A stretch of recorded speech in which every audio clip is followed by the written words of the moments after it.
Okay, so thank you.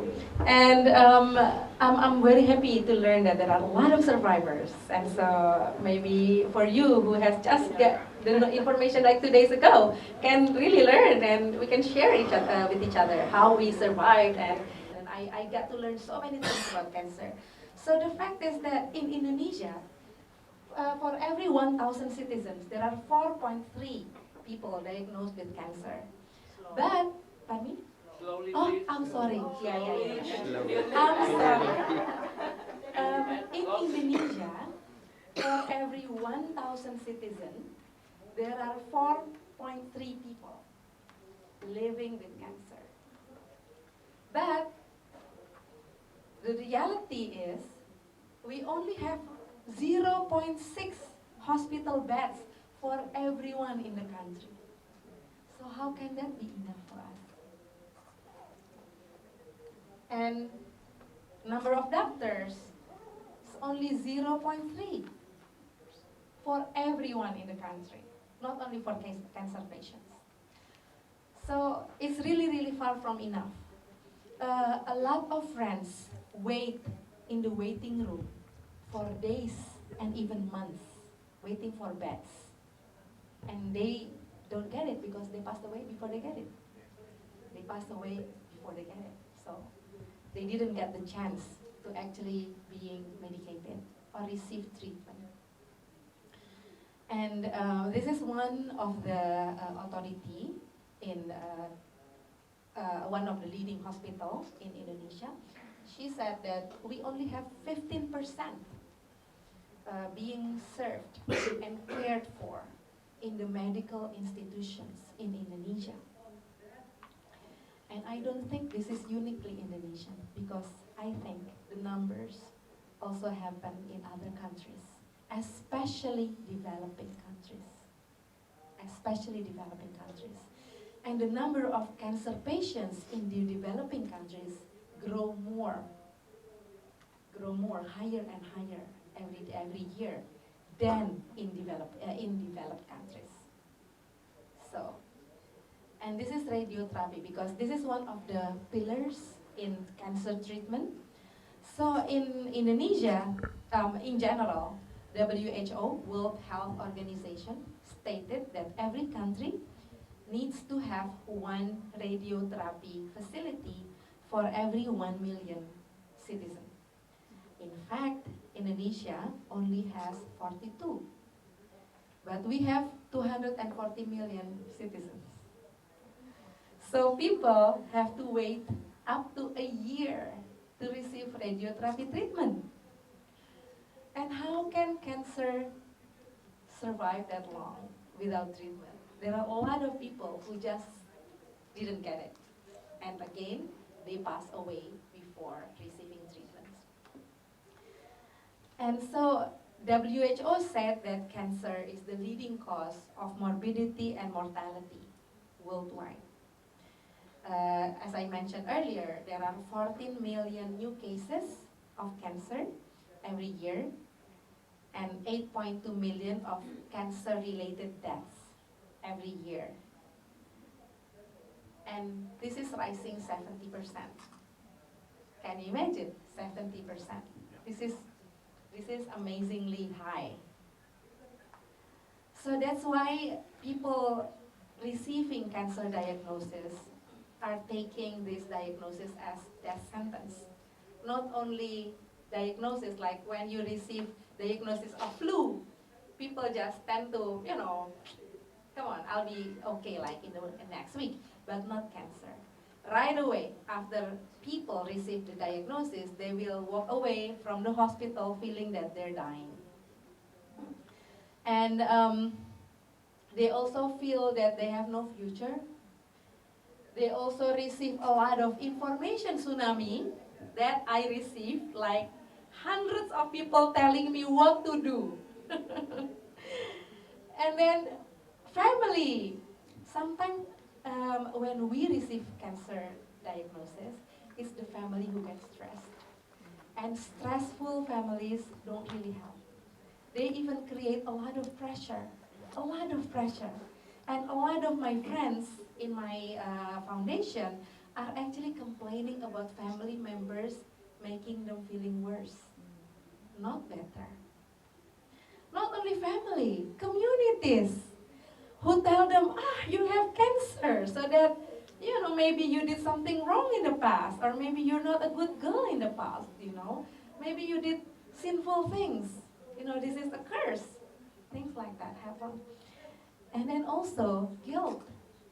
Oh, I have cancer now, I cannot really raise my family. What about my responsibility? And a lot of other burdens from their own personal self. So there are a lot of things that actually make cancer patients feel demotivated, hopeless, and then also confused. What to do? Just 2 days ago, somebody actually came to my hotel room and then said that, I feel blank. I walk, but I don't feel like I'm walking because the wife received cancer treatment. This is the wife receiving the cancer diagnosis, but the husband is stressful. And then they get depressed, and this is also happens. They feel like they want to die. Just died right away at that time. And I received this complaints a lot. Somebody suddenly WhatsApp me and then said, Indira, don't tell me to get cured. I'm tired. I don't want to do anything. Let me die. And I said, that is a long session of coaching. And but the end, this person is a lady having breast cancer.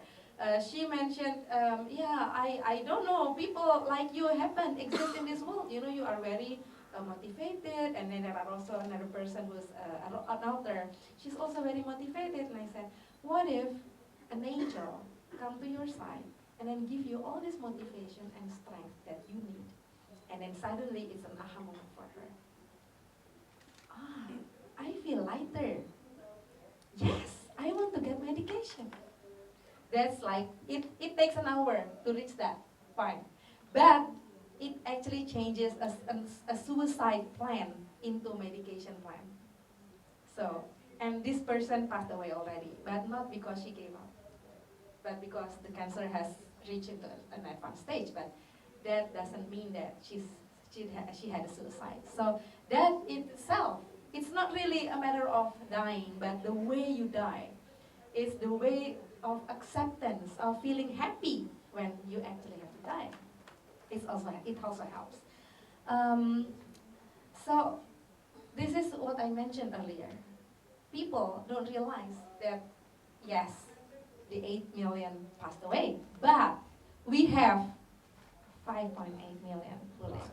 And how to actually get into that number and don't become this statistic. And we can actually make it.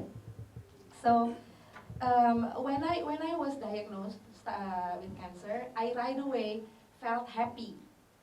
I just didn't have any moment of being sad or demotivated or depressed. I just felt that, I was being like Nick Fujicik or Helen Keller. Helen Keller, the one who's blind, but because she was blind, she can inspire a lot of people. And Nick Fujicik, the one without arms and legs, because he doesn't have legs and arms, he is so inspiring. So because I have cancer, I can be someone. I can be a new person in life. So I said, yes, thank you God, I'm entering a new university. And that I found is not being found in so many people. Because a lot of people, I read about cancer patient stories and a lot in the magazines and newspapers, they feel depressed. So that's why I wrote a blog post. And then that blog post alone, just one single blog post, actually succeeded to motivate a lot of people. And suddenly somebody came to me and then said, thank you for the blog post. Why? A friend of mine had a suicide plan because of cancer. But then she read your blog and then she changed her mind. She passed away, but not because she had a suicide. So I realized that one single blog post can be really, really meaningful. And so with a friend, I established this. Lavender Ribbon Cancer Support Group. Now we have 500 people in Indonesia. Indonesians also around the world, like we have members in Taiwan, we have members in Saudi Arabia, but all Indonesians because we still communicate in Indonesian. We have a blog in Indonesian, tamanlavender.wordpress.com, that I update almost very regularly from my phone. And then what we do, we create this forum as a support system for integrative healing. So there are a lot of methods that we share here. Not only conventional medication, but a lot of natural medication also. So we create a new family in this forum, and then we share love in this forum, and then it really matters to them. And then we share spiritual stories and journeys because it is a spiritual journey. It's a moment to be close to God. And a lot of people are actually saying that in the forums. And then also, this is the most important thing, and this is something that we as coaches can do something about. It's a self-empowerment session in the WhatsApp group. So we have a WhatsApp group. Oh yeah, one other thing, we don't call ourselves victims or even patients. We rarely call ourselves patients. We call ourselves, I'm a cancer gift receiver. So cancer is a gift from God, from Allah. So this is also how we call each other in the group. We are all cancer gift receivers. So what we do, we have a group. We have Lavender Jakarta, Yogyakarta, so in various cities in Indonesia. Jawa Barat is West Java, East Java, Central Java, Jakarta, and all other Indonesians. And then we create stories. This is one of our member who's also a survivor, and we share her stories. We put it in a blog, and then also we share the link with all other groups in Lavender, and then we make a video so that even though they're not in the group, they can learn about survival stories. Because like what I learned, even one blog post can make a lot of meaning to cancer patients, cancer gift receivers. And so we also have a lot of training sessions. This is a quantum touch training session. If you are familiar with quantum touch, it's how to heal with your hands. Richard Gordon, if you're American, maybe you know Richard Gordon. Is it called Reiki? No, not Reiki. Not Reiki. This is Richard Gordon, quantum touch. So we have quantum touch practitioner and instructor in Indonesia. We asked him to train us, and we had healing sessions, we have training sessions, we have instructor class sessions, so that all Lavenderians can learn about how to heal with their own hands. I really endorse this one because this is very easy. This is very much self-empowering. They learn that their hand can create magic. You know, it's not magic. It's actually inside you. You just don't realize about it. So it's really a self-realization that you have the power. They have the power to heal themselves and other people. So this training is really amazing. We really love this training, and I use this a lot in the session because here we also learn about distant healing, how to pray for others and actually make a difference through prayers. Can you repeat the name, Richard? Richard Gordon.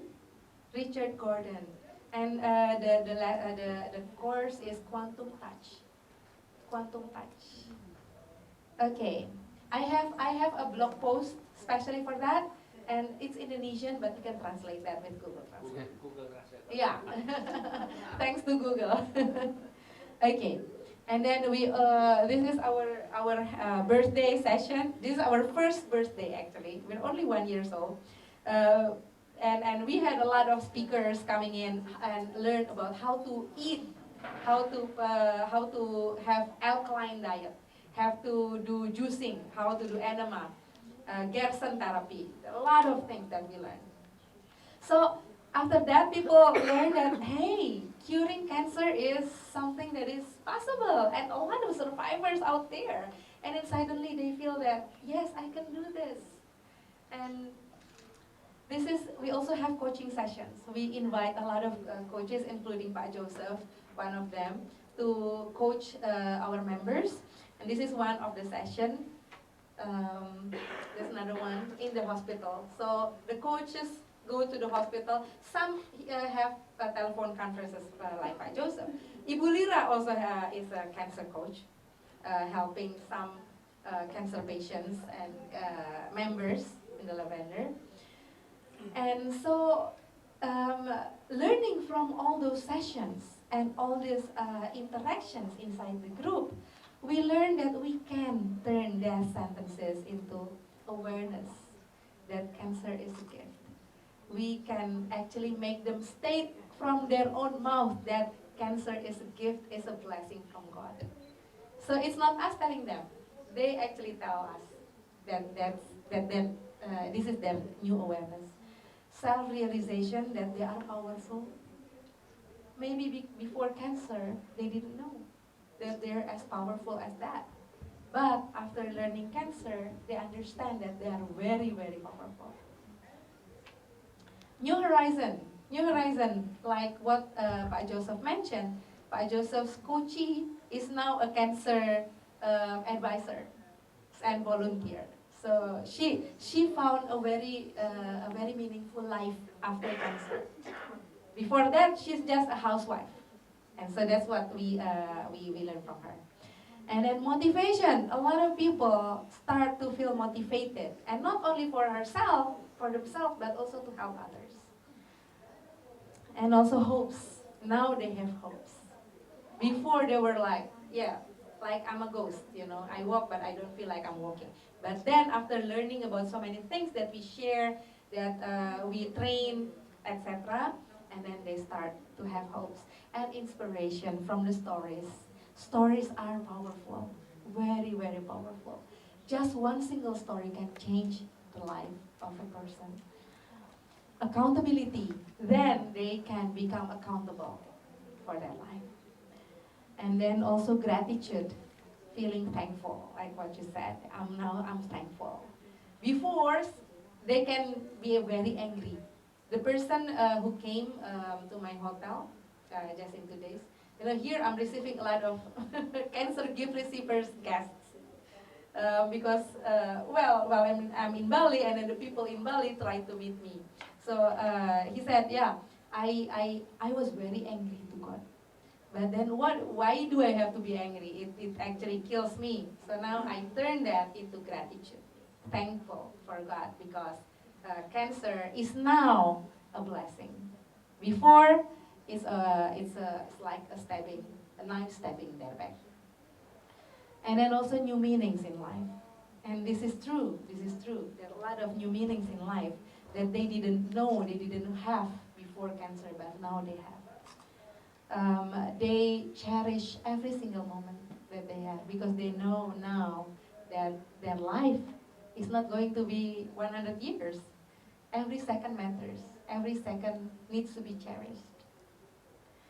Okay, this is the impact of the sessions that we have with our coaches, and also with the interactions that we have in the group. This is actually coming out from their mouth, that they feel, now I have a family, I'm not alone anymore. And it empowers them, feeling that they are not alone, and that they are part of a family, of a tribe, of a community, is actually making them very powerful. And then also, I learned that it's a gift. Thank you. And then I know what to do now. Before, they didn't know, they felt blank, because they didn't, some of them can't really get medical, conventional medical treatment. Some of them don't want to, because they are afraid. And just for your information, a lot of doctors are actually making them feel more depressed. So they don't want, they went to doctors, but then the way the doctors tell them about cancer and consult them makes them even worse. And then they said, no, I want to stop. I quit from doctors. Now I want to learn it myself. And so we have a challenge here. How doctors can learn how to coach and actually help their patients, and not making their patients feel less powerful, and actually make them feel worse. You know, some doctors can say, hey, you only have like 1 month to live. And then that becomes a self-fulfilling prophecy. Like, oh, I have 1 month to live. I have 1 month to live. And maybe before 1 month, they actually pass away. Because they believe that they're going to pass away in 1 month. The doctors, I suppose, will need to say, but there are a lot of people out there who are surviving like 10 years out of the diagnosis. That needs to be mentioned. You know, so that's why inspiration needs to come out also from the doctors. We are working here, we don't want to count on government, we don't want to count on the doctors, but if they can do something, the cancer patients will really get a lot of things. New improvement in the health system. If you want to work with the health system, I think this is one of the most important things. Doctors need to learn how to coach. Doctors need to inspire the patients and share the motivation with the patient, not feeling them depressed or even demotivated. So it's the government's role, I think, in this thing.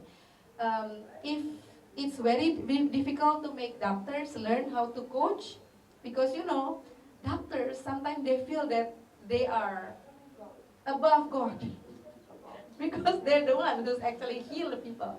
So maybe the government can do something by establishing like a cancer room or a cancer facility in all hospitals that we certified coaches can actually contribute there. So that's also one thing that we can work with the government. This is also what they said. I feel very happy. I feel supported, and it's so beautiful. This statement actually appears in so many moments. I feel that our interaction here is so beautiful. Before, I feel so worthless.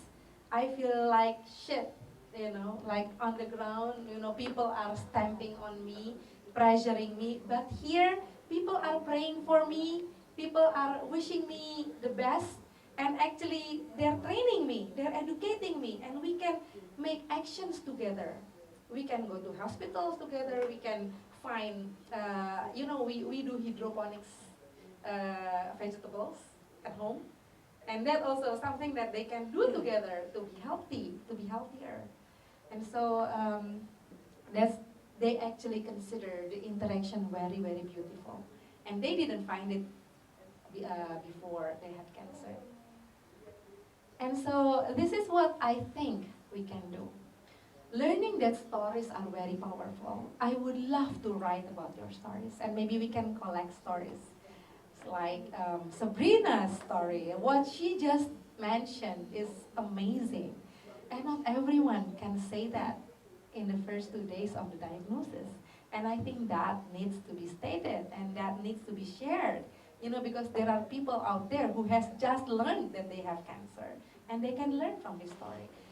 Leukemia story is amazingly great because leukemia is one of the most difficult cancer to survive from.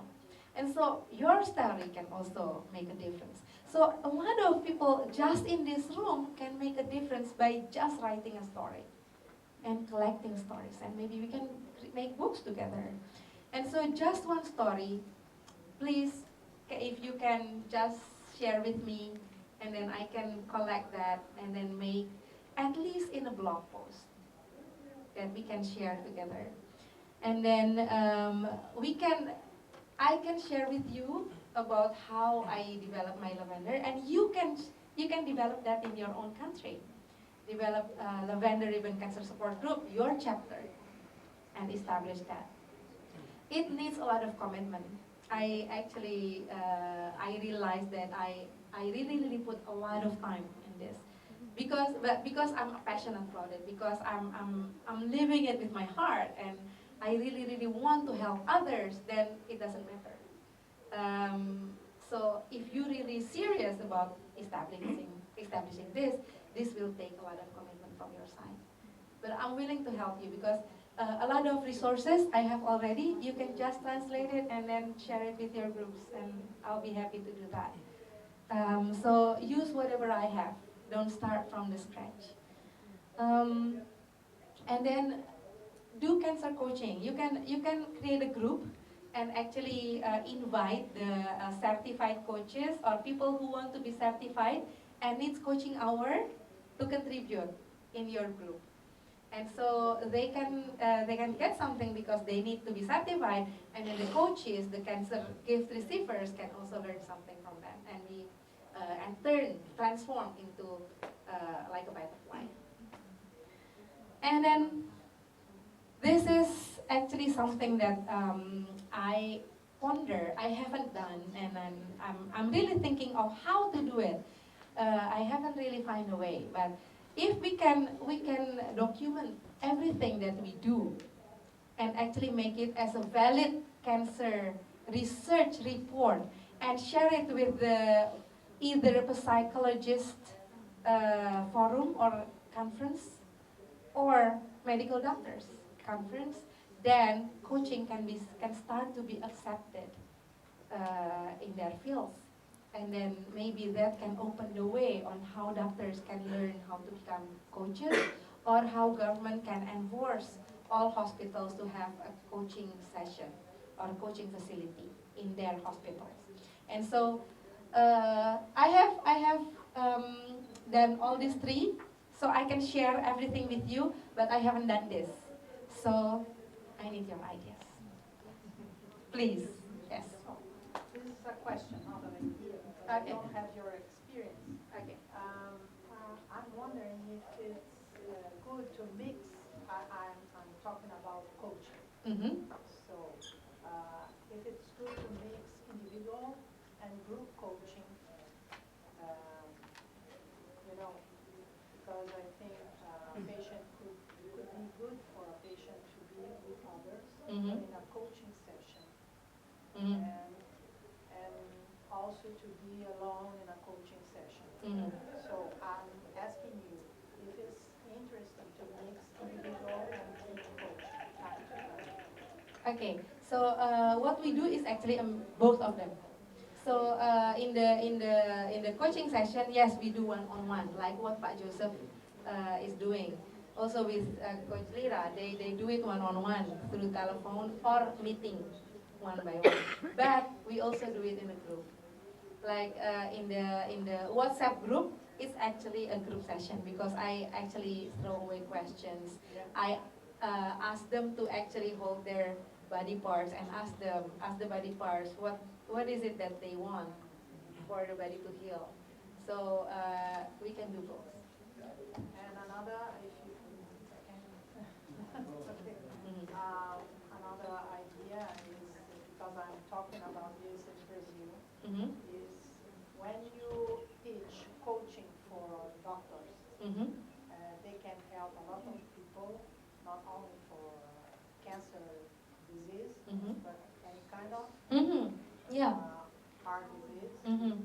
And they said to me, a director from the biggest hospital in Brazil, he said to me that if doctors learn coaching approach, the waiting line will be much smaller.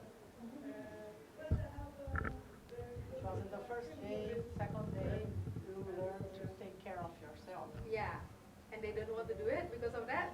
No, they want to do. Oh, They want to good. do. And there is a university in São Paulo State that they are thinking in medical university. They are thinking in introduce the coaching module for teaching medicine. That's amazing. So maybe I can learn from you and write Yeah. about it and then also share it and then so They are thinking in. yeah, So yeah, and we have a lot create to the share. discussion about that. Thank you. Thank you very much. Yes. I was just thinking because we oncologist after we are diagnosed, but when you do one-on-one, and that's fine and it's very helpful, but sometimes insurance only pays for a portion of it or not at all. And it would be wonderful if they would integrate coaching as individual and group sessions as well, because that way patients could have a choice as to whether or not they wanted to continue and how long, and have a forum that they could actually even participate in after they attended certain sessions. Yeah. So that would be a great idea that I would love to explore more as well. Okay. And do it as a support group or with the government? Well, the government, there's a lot of bureaucracy in the United States. So support group would be Yeah. great, Yeah. I think. So we can support that. We can initiate that. Right. Yeah. Yeah. That, Great. I think would be the easiest vehicle. Yeah. We also actually have psychologists in the group, but actually coaches would better. I think so. What I experienced. Yes, after your initial, I think too, it is better to have coach. Okay. Thank you. Thank you. Indira, I have a question. I think a lot of women are actually more open to being coached. When my father got cancer diagnosis, it was extremely hard to get through to him. So I was wondering, what was your experience between male patients and female patients, and what's a better way to get through to, to scout men? That's true. Actually, working with male patients are a bit harder, but it's not that it's a bit harder. It takes more time. It takes more time, but it takes openness from his side too. So there are times that I pop up questions, and then we had sessions, but then it stops. Or there are some who actually keeps on coming. So there are both sides. Yeah. So yes, it's hard, but it's not impossible because we have success rates also in that area. Thank you. Yeah, Amy. Oh, I've got a pocket full of questions. Feel free. Feel free. You just mentioned a technique that you use as a coach technique where you ask the body part what it wants. And I'm curious, you work with the Ericksonian model as sort of a baseline, but what specifically, how have you augmented those? How have you refined those to really serve the people that you're working with, the people who, I mean, what are you finding particularly that's helpful? And we share that in common, that sort of Ericksonian baseline.